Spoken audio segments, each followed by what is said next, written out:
तो मूवी की शुरुआत में हम पाकिस्तानी जनरल कादिर को देखते हैं, जिन्हें पता चलता है कि उन्हें कैंसर है और उनके पास केवल 3 साल ही बचे हैं। तभी टीवी में न्यूज आती है कि भारत सरकार ने धारा 370 हटा दी है। ये खबर सुनकर जनरल का खून खौल जाता है कि भारत ऐसे कैसे कर सकता है, इससे तो हमारा नुकसान होगा। इसलिए अब वो सोच लेता है कि उसके पास जितने भी दिन हैं वो भारत को तबाह करने में लगा देगा। वो आउटफिट एक्स नाम के एक आतंकी संगठन को फोन लगाता है, जो पैसे के बदले कहीं भी आतंक फैलाने का काम करता था, और उसके मेन लीडर का नाम होता है जिम। अब कहानी यहाँ से 3 साल आगे बढ़ती है, जहाँ हम राफे नाम के एक आतंकी को देखते हैं, जो कि जिम के लिए काम करता था और वो दूसरे आतंकियों से बड़ा हथियार लेने आया था कादिर द्वारा दिए गए काम को अंजाम देने के लिए। तभी उसे पता चलता है कि एक आदमी उसे ढूंढते हुए वहाँ चला आया है, लेकिन लोगों ने उसे पकड़ रखा है। अब राफे उस आदमी से मिलने जाता है, जिसके भयंकर तरीके से पिटाई हो रही होती है। वो आदमी जैसे ही कुछ बोलता है, राफे की आंखों में एक अलग ही डर दिखाई देने लग जाता है और कहता है कि पठान, तुम जिंदा कैसे हो। इतने में पठान उनके चंगुल से आजाद होकर फुल एक्शन मार धाड़ और धूम धड़ाका करते हुए वहाँ पर मौजूद सभी आतंकियों को खत्म कर देता है और राफे को अपने कब्जे में लेकर रवाना हो जाता है। अब हम नंदनी नाम की एक महिला को देखते हैं, जो कि जोकर नाम की एक सीक्रेट संस्था की हेड होती हैं, और ये संस्था रॉ के अंडर आती थी और उसी के नियमों का पालन करते हुए इस संस्था में सारे काम होते थे। एक ऑफिसर उन्हें खबर देता है कि रुबीना पेरिस के एक मेट्रो स्टेशन में देखी गई है, तो नंदनी मैम फौरन वहाँ से निकलकर किसी से मिलने के लिए रवाना हो जाती हैं। अपने जूनियर के पूछने पर वो बताती हैं कि वो पठान के पास जा रही हैं, जो कि हमारा बेस्ट एजेंट है, लेकिन अभी हमसे नाराज है। अब कहानी यहाँ से 2 साल पीछे जाती है, जहाँ हम देखते हैं कि पठान अपनी मस्त बॉडी बनाते हुए खुद को तंदुरुस्त कर रहा होता है, क्योंकि पिछले मिशन में वो बुरी तरह से घायल हो गया था और अस्पताल में भर्ती था। तभी वहाँ नंदनी मैम उससे मिलने आती हैं और उसे सलाह देती हैं कि उसे कोई हॉबी बना लेनी चाहिए, ताकि रिटायरमेंट के बाद कुछ रहे करने को।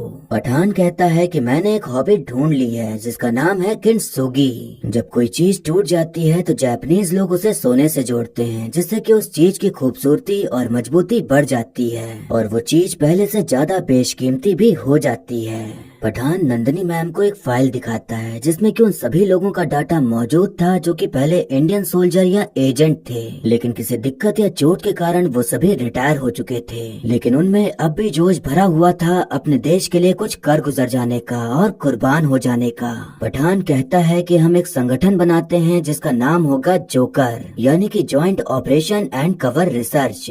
इसमें वो सभी लोग जुड़ेंगे जो किसी कारणवश टूटे हुए हैं, पर अपने देश के लिए और भी टूटने को तैयार हैं। नंदनी मैम पहले तो थोड़ा ना नुकुर करती हैं कि इस संगठन को बनाने के लिए आला अधिकारियों से बातचीत करनी पड़ेगी, पर पठान उनको इतना ज्यादा मोटिवेट कर देता है कि वो उसका साथ देने के लिए तैयार हो जाती हैं। तो इस तरह जन्म होता है टीम जोकर का, जो कि वो हर वो मिशन करने को तैयार थे जो देश के लिए जरूरी तो थे, पर उसकी जिम्मेदारी कोई नहीं ले पाता था। पठान और नंदनी मैम ने मिलकर टीम तो बना ली थी, लेकिन इस टीम को मंजूरी देने के लिए रॉ के ज्वाइंट सेक्रेटरी कर्नल लूथरा तैयार नहीं थे, क्योंकि उनको पता था कि टीम पठान की है, तो वो नियमों के हिसाब से तो नहीं चलने वाले, बल्कि अपने हिसाब से ही काम करेंगे।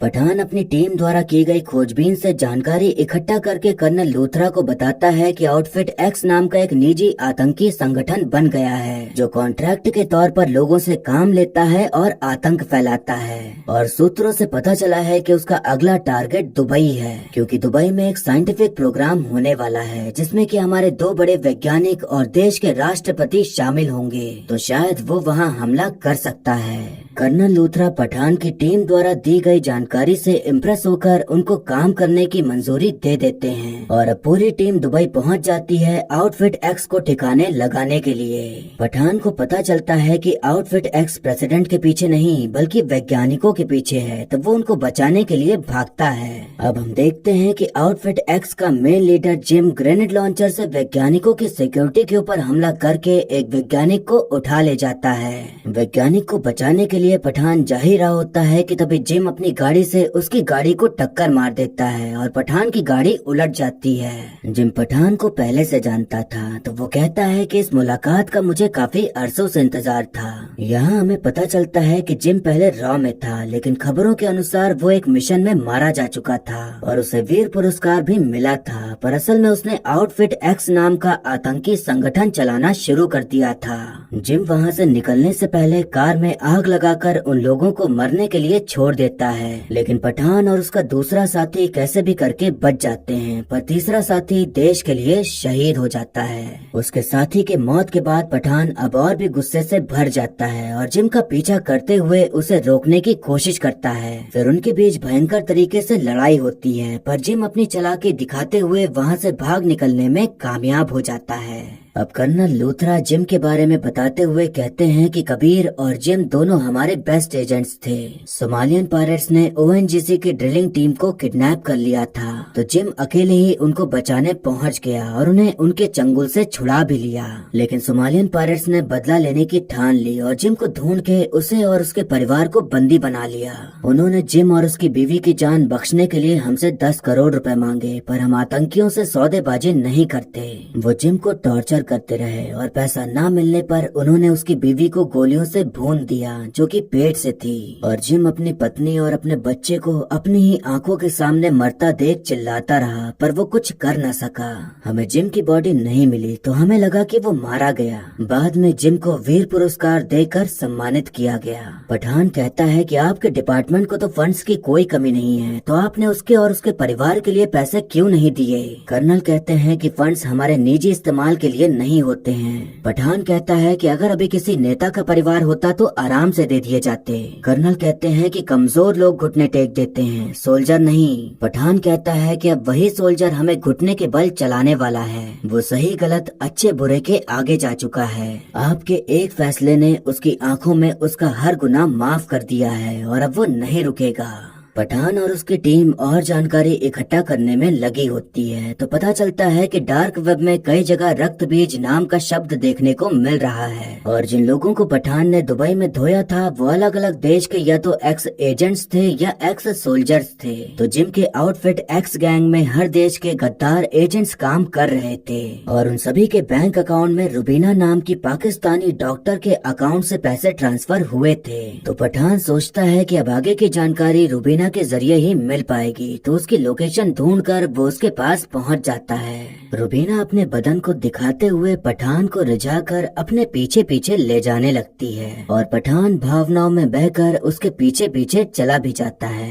तभी यहाँ खुलासा होता है कि रुबीना जिम के साथ मिली हुई है और वो उसे रिझाकर जिम के अड्डे पर ले आई है और अब पठान का पूरी तरह से पोपट हो जाता है। जिम रुबीना को टक्कर देते हुए सिर्फ कच्छा पहनकर मस्त बढ़िया वाली बॉडी दिखाकर पठान को टपका डालने का ऑर्डर देकर वहाँ से चला जाता है। जैसे ही जिम वहाँ से रवाना होता है, रुबीना तुरंत पलट जाती है और पठान का साथ देते हुए जिम के गुंडों को मारना शुरू कर देती है। रुबीना बताती है कि वो एक आईएसआई एजेंट है और वो जिम के साथ रहकर खुफिया जानकारी इकट्ठा कर रही है और उसे पठान का साथ चाहिए, क्योंकि उसे ऐसा कुछ चाहिए जो उसके साथ होने पर ही मिल सकता है। इस लड़ाई में रुबीना को गोली लग जाती है, तो पठान उसे बचाते हुए वहाँ से निकल जाता है। अब अगले दिन जब रुबीना को होश आता है तो पठान के पूछने पर वो अपने बारे में बताती है कि मेरे पिताजी मिडिल ईस्ट में पत्रकार थे। थोड़े ज्यादा सवाल और सच छापने पर उन्हें टॉर्चर किया गया। फिर उसके बाद मैं अपनी अम्मी के साथ पाकिस्तान चली आई, जहाँ मैंने मेडिकल कॉलेज ज्वाइन कर लिया और फिर डॉक्टर बन गई और फिर उसके बाद आईएसआई एजेंट बन गई। रुबीना बताती है कि रक्त बीज नाम की कोई चीज है जो कि रशिया में है, जिसके पीछे जिम पड़ा हुआ है। 7 दिन बाद जिम रक्त बीज की डिलीवरी लेगा और उसके बाद जो होगा वो बहुत बुरा होगा, इसीलिए रक्त बीज उसके हाथ ना लगे उससे पहले उसे हमें चुराना होगा। पठान कहता है कि इंडिया और आईएसआई के बीच कुछ खास बनती नहीं है और तुम एक बार मुझे फंसा भी चुकी हो, तो तुम पर भरोसा करना मुश्किल है, लेकिन रक्त बीज के बारे में जानना भी जरूरी है, तो तुम्हारे साथ आना ही पड़ेगा। अब दोनों लोग रशिया पहुंच जाते हैं और तब पठान एक बिल्डिंग को दिखाते हुए बताता है कि यहाँ पर एक बहुत बड़ी तिजोरी है जहाँ पर रक्त बीज हो सकता है, तो हमें उस तिजोरी में घुसकर उसे चुराना होगा। दिक्कत बस ये थी कि उसे खोलने के लिए एक ताले और चाबी की जरूरत थी जो कि अलग अलग इंसानों के पास थे। तो वो प्लान बनाते हुए ताले और चाबी को हासिल करने में कामयाब हो जाते हैं। एक दिन रुबीना पठान से पूछती है कि तुम्हारा नाम पठान कैसे पड़ा और क्या तुम सच में मुस्लिम हो। पठान कहता है कि मुझे नहीं पता कि मैं कौन हूँ या मेरे माँ बाप कौन हैं। वो बस मुझे एक मूवी थिएटर में छोड़कर चले गए थे। फिर उसके बाद मेरे देश ने ही मेरी परवरिश की और जब मैं बड़ा हुआ तो सोचा कि एक अच्छे बेटे की तरह मुझे भी अपने माँ बाप की सेवा करनी चाहिए, तो मैंने इंडियन आर्मी ज्वाइन कर ली। 2002 में अफगानिस्तान में हम यूएस आर्मी के साथ ज्वाइंट मिशन पे थे और वो मेरा पहला मिशन था। यूएस आर्मी को एक तालिबानी लीडर के बारे में पता चला था, तो वो उसको मारने के लिए एक मिसाइल लॉन्च करते हैं जो कि उसके फोन के लोकेशन को ट्रैक करके उसके ऊपर फटने वाली थी। वो तालिबानी लीडर एक टीचर था जो कि मदरसा में पढ़ाता था और उस मदरसे में बच्चे थे, तो उन बच्चों को बचाने के लिए मैंने उसका फोन लिया और दूर फेंक दिया और हवा में ही धमाका हो गया और वो लोग बच गए। उस धमाके के चलते मैं पूरी तरह से घायल हो गया था और 1 महीने तक कोमा में रहा, लेकिन उस गाँव के सभी लोगों ने मेरे लिए दुआ मांगी। जब मुझे होश आया तब एक महिला ने मेरी बाजू पर तावीज बांधते हुए कहा कि अब से इस गांव की हर दुआ तुम्हारे लिए होगी, क्योंकि तुमने बच्चों की जान बचाई और किसी पठान माँ ने कभी तुझसे ज्यादा बहादुर औलाद पैदा नहीं की। तो आज से हम तेरे और तू हमारा पठान और ये पूरा गांव तुम्हारा परिवार। तो इस तरह पठान का नाम पठान पड़ा और उसे उसका परिवार भी मिल गया जिनसे वो हर साल ईद पे मिलने जाता था। एक दूसरे की जिंदगी की कहानी जानने के बाद पठान और रुबीना एक दूसरे के लिए कुछ कुछ फील करने लग जाते हैं और अब उनके बीच अलग ही फीलिंग पैदा होने लग जाती है।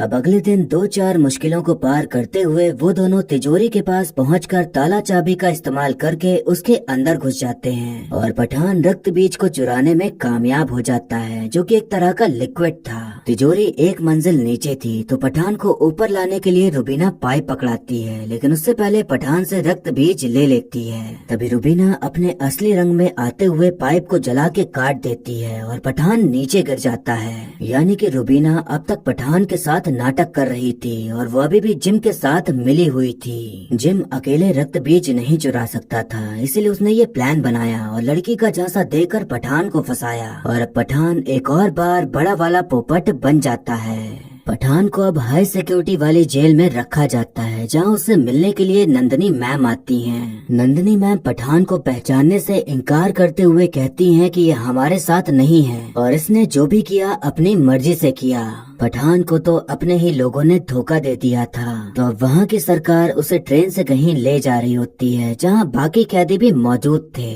उन लोगों ने पठान को मारने का प्लान बना लिया था, इसलिए सभी कैदियों को हथियार दे दिए जाते हैं ताकि वो उसे वहीं टपका दें। पठान लड़की के मामले में भले ही ढीला था पर लड़ाई के मामले में पूरा कड़क था, तो वो अपनी सारी लड़ाई की टेक्निक इस्तेमाल करते हुए उन लोगों को मारना शुरू कर देता है। वो इतने सारे थे कि पठान उनके सामने कमजोर पड़ने लगता है, लेकिन तभी उसका साथ देने आता है रॉ एजेंट टाइगर और उनकी एंट्री होते ही थिएटर में पूरा माहौल बन गया था और सब चिल्ला उठे थे क्योंकि करण अर्जुन 28 साल बाद एक साथ देखने को मिल रहे थे।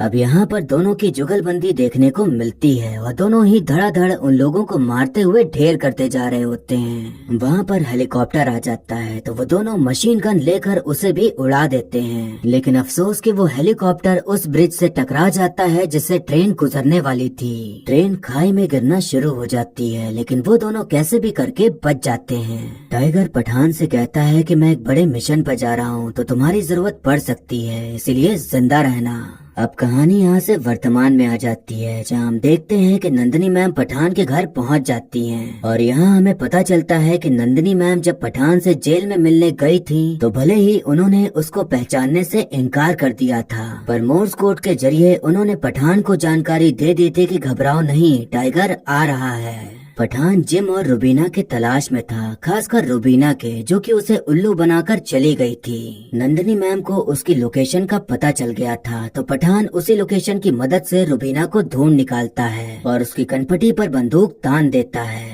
पठान समझ गया था कि रुबीना ने जानबूझकर अपनी लोकेशन इतनी आसानी से पता चलने दी ताकि पठान उसके पास आ जाए, और अब वो उसके पास आ भी गया था। रुबीना बताती है कि जो रक्त बीज हमने चुराया था वो असल में स्मॉल पॉक्स वायरस है। जिम उसे इसलिए हासिल करना चाहता था क्योंकि वो उस वायरस को दोबारा फैलाना चाहता है, वो भी सिर्फ इंडिया में। उसने दुबई से जिस वैज्ञानिक को किडनैप किया था वो इसीलिए किया था ताकि वो इस वायरस को म्यूटेट करके उसे और खतरनाक बना सके, जिससे कि इंसान की मौत घंटे भर में ही हो जाए। भले इसकी वैक्सीन मौजूद है, पर जिम ने जो स्मॉल पॉक्स वायरस बनाया है उस पर मौजूदा वैक्सीन काम नहीं करेगी। वो इस वायरस को पूरे इंडिया में फैला देगा, जिससे कि सभी लोग मरना शुरू हो जाएंगे और इतनी जल्दी मरेंगे कि वायरस को किसी और शहर में फैलने का मौका ही नहीं मिलेगा। तो ये है जिम का प्लान, जो कि वो पाकिस्तानी जनरल कादर के कहने पर कर रहा है, क्योंकि उसने उससे कॉन्ट्रैक्ट लिया है। रुबीना कहती है कि मुझे बिल्कुल भी अंदाजा नहीं था कि मेरे अपने लोग ऐसे पागलपन पर उतर सकते हैं, इसलिए अब मैं जिम को रोकना चाहती हूँ। पठान उससे कहता है कि मैं आखिर तुम्हारे ऊपर फिर से भरोसा कैसे कर लूँ। रुबीना कहती है कि मैं तुम्हारी तरह एक सोल्जर हूँ और अपने वतन के लिए कुछ भी कर सकती हूँ, पर ऐसे मासूम लोगों को मारकर जंग जीतना मेरा तरीका नहीं है। रुबीना की बातें सुनकर पठान फिर से पिघल जाता है, लेकिन इस बार वो सतर्क था ताकि दोबारा उसका पोपट न हो जाए।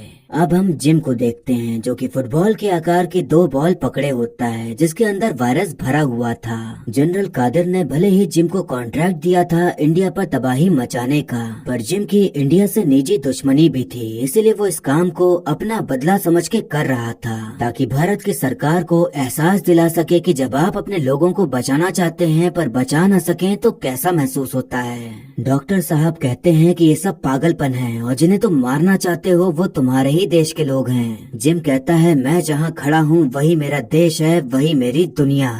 ये सब डायलॉग बाजी चली रही होती है कि तभी पठान लैब पर हमला कर देता है और चारों तरफ अफरा तफरी मच जाती है। रुबीना वायरस वाले बॉल्स को लेकर भागने की कोशिश करती है, पर जिम उसे ऐसा करते देख लेता है और वो समझ जाता है कि उसने पार्टी बदल ली है, इसलिए उससे बॉल्स छीनकर बाइक लेके वहाँ से भागने लगता है। पठान भी बाइक में सवार होकर उसके पीछे जाता है और उनमें बाइक पर ही बैठे बैठे लड़ाई शुरू हो जाती है। बीच में रुबीना आकर जिम से एक बॉल लेने में कामयाब हो जाती है, लेकिन वो बॉल के साथ ही ठंडे पानी में गिर जाती है। पठान जिम को पकड़ने के बजाय रुबीना को बचाने के लिए चला जाता है और साथ में उसे वायरस वाली बॉल भी मिल जाती है। अब वहाँ पर अपनी टीम के साथ कर्नल लूथरा आ जाते हैं और रुबीना को कब्जे में ले लेते हैं, क्योंकि वो एक आईएसआई एजेंट थी तो उसका जेल जाना तो लाजमी था। अब हम देखते हैं कि उस वायरस वाली बॉल को इंडिया ले आया जाता है और उसको काटने पर उसमें एक छोटी बॉल मिलती है जिसमें कि लिक्विड भरा हुआ था। वैज्ञानिक नंदनी मैम को बताते हैं कि इस बॉल में वायरस नहीं है बल्कि नॉर्मल पानी है। तभी वहाँ के सारे सिस्टम जिम हैक कर लेता है और वीडियो कॉल के जरिए बताता है कि वो वायरस बॉल के कटने पर ही हवा में मिल गया था। बॉल 3 लेयर की थी। पहला लेयर खाली था, लेकिन दूसरे लेयर में अदृश्य कोरोसिव गैस थी, जो कि एक तरह का एसिड होता है जो हवा में आते ही प्लास्टिक को पिघलाने लग जाता है। तो जो पीपीई किट तुम सभी ने पहन रखी है अब उसमें छेद होने लगा होगा। फिर तीसरे लेयर में था रक्त बीज, यानी कि वो वायरस जो मैंने बनाया है, और अब वो तुम्हारे अंदर घुस चुका है और चंद घंटों में तुम्हारी मौत होने वाली है। और छोटे बॉल में पानी इसलिए था ताकि मरने से पहले तुम लोग पानी के लिए ना तरसो। जिम सच में एक निर्दयी, खतरनाक, बिना इमोशन वाला आदमी था, जिसे कोई परवाह नहीं थी किसी के मरने की, बल्कि उसे तो मजा आ रहा था उन्हें मरते हुए देखकर। नंदनी मैम तुरंत लैब को लॉक करने का ऑर्डर दे देती हैं ताकि वो वायरस और ना फैलने पाए। लैब के बाहर सभी लोग इकट्ठा हो जाते हैं, पर वो कुछ भी नहीं कर सकते थे क्योंकि अब वायरस उनके अंदर जा चुका था और उसकी कोई वैक्सीन भी नहीं थी। लैब के अंदर जितने भी लोग वायरस से प्रभावित हुए थे उनसे नंदनी मैम कहती हैं कि बहुत कम लोगों को ये हक मिलता है कि वो खुद तय करें कि वो अपनी मौत का सामना कैसे करेंगे। मैं किसी घटिया आतंकी को ये मौत का तमाशा देखने नहीं दूंगी। मैं एक सोल्जर हूँ और अब तुम सब भी एक सोल्जर हो। मौत सभी को आनी है और आज हमारी मौत लिखी थी तो उसे अपना लो। नंदनी मैम ऑर्डर देती हैं कि इस पूरी लैब को बॉम्ब से उड़ा दिया जाए ताकि इस वायरस की बिल्कुल भी फैलने की गुंजाइश ना रहे। नंदनी मैम आखिरी बार सभी को सैल्यूट करती हैं और आज सभी के आंखों में आंसू थे क्योंकि आज नंदनी मैम और बाकी लोग उनकी आंखों के सामने देश के लिए खुद को कुर्बान करने जा रहे थे। नंदनी मैम और बाकी सभी लोग बंदूक लेकर बारी बारी अपने आप को गोली मार लेते हैं ताकि वो आतंकी के दिए हुए वायरस से नहीं बल्कि खुद की मर्जी से मरे और फिर उसके बाद पूरी लैब को बॉम्ब से उड़ा दिया जाता है। अब सभी आला अधिकारी मीटिंग पर बैठे होते हैं और तभी जिम का वीडियो कॉल आता है जिसका वो इंतजार कर रहे थे ये जानने के लिए कि उसका मेन मकसद क्या है। जिम कहता है कि वो लोग एक आतंकी यानी कि जनरल कादर के साथ सौदेबाजी करें और कश्मीर से सारी आर्मी फोर्स हटा दें। अगर ऐसा नहीं किया तो वायरस का एक बॉल अभी भी बचा है जो कि भारत के किसी भी शहर में तबाही ला सकता है। जब जिम और उसके परिवार को छुड़ाने के लिए आतंकियों ने 10 करोड़ मांगे थे तो सरकार ने देने से मना कर दिया था, पर आज जब पूरे देश की जनता पर खतरा मंडरा रहा था तो वो जिम की बात मानने के लिए तैयार हो जाते हैं। और यही जिम का प्लान था कि वो उनको इतना झुका दे कि जो काम पहले नहीं किया वो अब करना पड़े। पठान का तो खून खौल रहा था और वो तड़प रहा था जिम को मारने के लिए क्योंकि उसकी वजह से नंदनी मैम मारी गई थी। तो वो उसके आदमी राफे को टॉर्चर करके पता लगा लेता है कि जिम अभी अफगानिस्तान में है। इससे पहले कि वो जिम को मारने जाए वो रुबीना को जेल से छुड़ा लेता है क्योंकि वो जानता था कि भले ही वो पहले गलत के साथ थी पर अब वो सही का साथ देना चाहती है, इसीलिए उसे अपने साथ ले लेता है और कहीं न कहीं उसे रुबीना से प्यार भी हो गया था। तो ये भी एक कारण था उसे छुड़ाने का। हम देखते हैं कि जनरल कादिर और जिम दोनों लोग वायरस बॉल को एक मिसाइल में डालकर भारत पर हमला करने की तैयारी कर रहे होते हैं। तभी उनके पास एक वीडियो आता है जिसमें कि देखने मिलता है कि एक गांव है जहां लोग स्मॉल पॉक्स की वजह से मर रहे हैं और उन्हें वो वायरस वाला बॉल भी दिखाई पड़ता है। जनरल कादिर जिम के ऊपर ही चढ़ने लग जाते हैं कि वो उनसे दगाबाजी कर रहा है। जिम किसी का भी सगा नहीं था, वो बस अपने दिमाग से काम करता था। तो वो जनरल कादिर का गला पकड़ते हुए कहता है कि अगर ज्यादा बोला तो ये मिसाइल सीधा पाकिस्तान में जाके फटेगी। जिम अपने आदमियों को ये पता करने भेज देता है कि आखिर वहाँ उसका वायरस फैला कैसे। तभी यहाँ पता चलता है कि पूरा गांव मरने की एक्टिंग कर रहा था और ये सब पठान का प्लान था ताकि वो जिम की लोकेशन जान सके। और वो गांव वाले वही थे जो पठान को अपना बेटा मानते थे। अब पठान और उसकी टीम और रुबीना सभी लोग जिम की लोकेशन पर हमला कर देते हैं, लेकिन मौका पाते ही जिम उस मिसाइल को लॉन्च करने का बटन दबा देता है। रुबीना मिसाइल को बंद करने की कोशिश करती है पर जनरल कादिर उसे रोकने लग जाते हैं, जिसके चलते वो रुबीना के हाथों मारे जाते हैं। उधर जिम सिंगल पर्सन जेट लेकर वहाँ से भागने में कामयाब हो जाता है, पर पठान का खून उसे मारे बिना शांत नहीं होने वाला था, तो वो भी जेट लेकर उसका पीछा करता है। इधर एक ऑफिसर मिसाइल को रोकने के लिए लाल तार काट देता है और किसी पुरानी मूवी के सीन की तरह लाल तार काटने पर मिसाइल रुक भी जाती है। रुबीना को एक मशीन गन दिखाई पड़ती है तो वो उसका इस्तेमाल करते हुए दुश्मनों पर गोलियों की बरसात कर डालती है और सभी लोग ढेर हो जाते हैं। रुबीना को पता चलता है कि मिसाइल में वायरस वाला बॉल तो है ही नहीं, बल्कि वो बॉल दिल्ली में लैंड करने वाली एक फ्लाइट में है। कर्नल लूथरा फ्लाइट के कैप्टन से कांटेक्ट करके प्लेन को लैंड करने की अनुमति नहीं देते, बल्कि उसे शहर से दूर ले जाने को कह देते हैं। पठान और जिम हवा में ही लड़ रहे थे, लेकिन दोनों के जेट खराब हो जाते हैं, जिसके चलते वो दोनों एक घर में जा गिरते हैं। तब जिम बताता है कि अगले 6 मिनट में वायरस प्लेन के एसी से होते हुए पूरे प्लेन में फैल जाएगा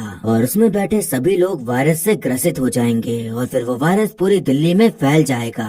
वो एक डेटोनेटर दिखाते हुए कहता है कि ये बटन दबाने से ही वायरस फैलने से रुक सकता है, तो अगर तुम मुझसे ये छीनने में कामयाब हो जाओ तो ही लोग बच पाएंगे। पठान पीछे तो नहीं हटने वाला था, तो वो जिम से भिड़ जाता है उस डेटोनेटर को पाने के लिए। उधर कर्नल लूथरा को इस बात की पुष्टि नहीं थी कि पठान डेटोनेटर के जरिए वायरस फैलने से रोक पाएगा या नहीं, तो वो मिसाइल के जरिए प्लेन को उड़ाने का ऑर्डर दे देते हैं। ये उनके लिए बहुत कठिन फैसला था, क्योंकि उस प्लेन में कई मासूम लोग सवार थे, लेकिन उस वक्त वो प्लेन किसी न्यूक्लियर बॉम्ब से कम नहीं था, क्योंकि वायरस फैलने के बाद प्लेन क्रैश लैंडिंग करता और फिर वो वायरस हर जगह फैलना शुरू हो जाता। फिर देखते ही देखते पूरा शहर खत्म हो सकता था। उधर पठान अपनी पूरी जान लगा देता है डेटोनेटर पाने के लिए और खुद को घायल करके आखिरकार जिम से डेटोनेटर छीनकर बटन दबाते हुए वायरस को रोक देता है।